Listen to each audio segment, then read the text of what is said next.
I'd seen Olympus several times, but it still took my breath away. The mansions glittered gold and white against the sides of the mountain. Gardens bloomed on 100 terraces.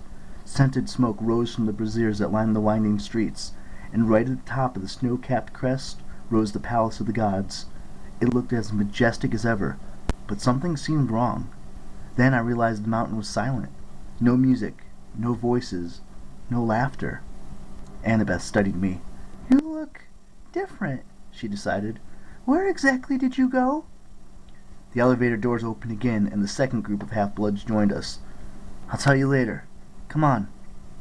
We made our way across the sky bridge into the streets of Olympus. The shops were closed. The parks were empty.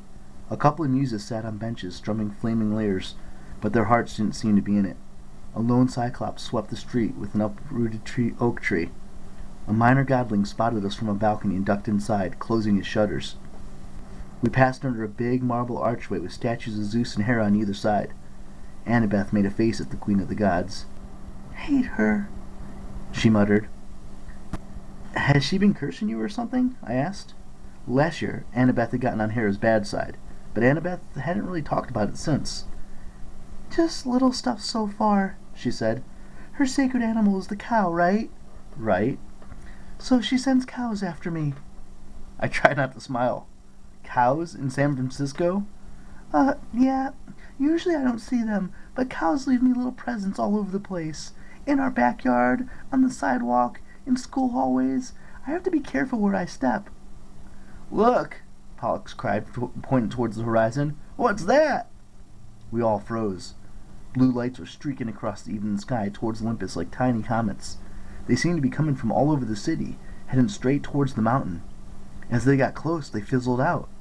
We watched them for several minutes, and they didn't seem to do any damage, but it was still strange. "Like infrared scopes," Michael Yu muttered. "We're being targeted." "Let's get to the palace," I said. No one was guarding the Hall of the Gods. The gold and silver doors stood wide open. Our footsteps echoed as we walked into the throne room. Of course, room doesn't really cover it. The place was the size of Madison Square Garden. High above, the blue ceiling glittered with constellations.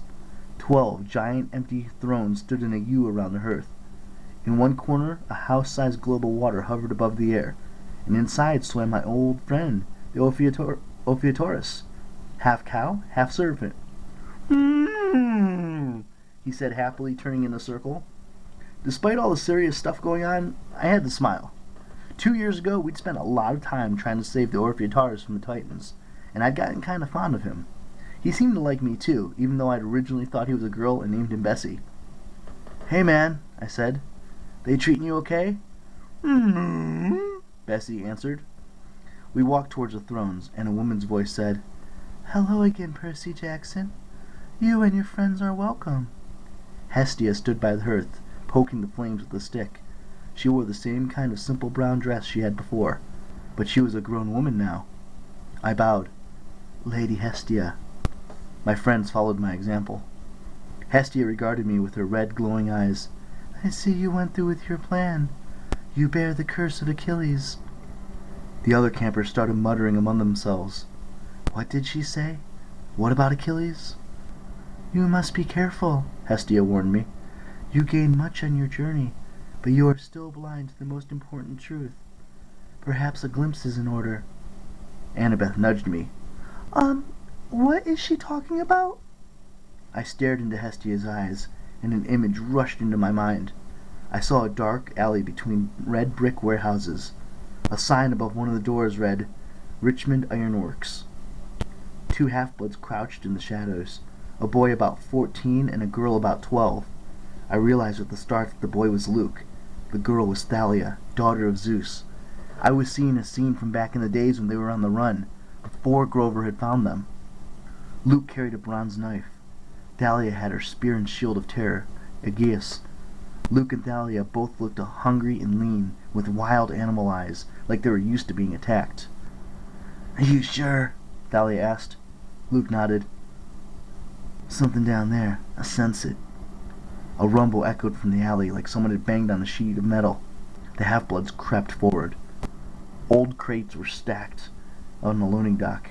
Thalia and Luke approached with their weapons ready. A current of corrugated tin quivered as if something were behind it. Thalia glanced at Luke. He counted silently. 1, 2, 3. He ripped away the tin, and a little girl flew at him with a hammer. "Whoa!" Luke said.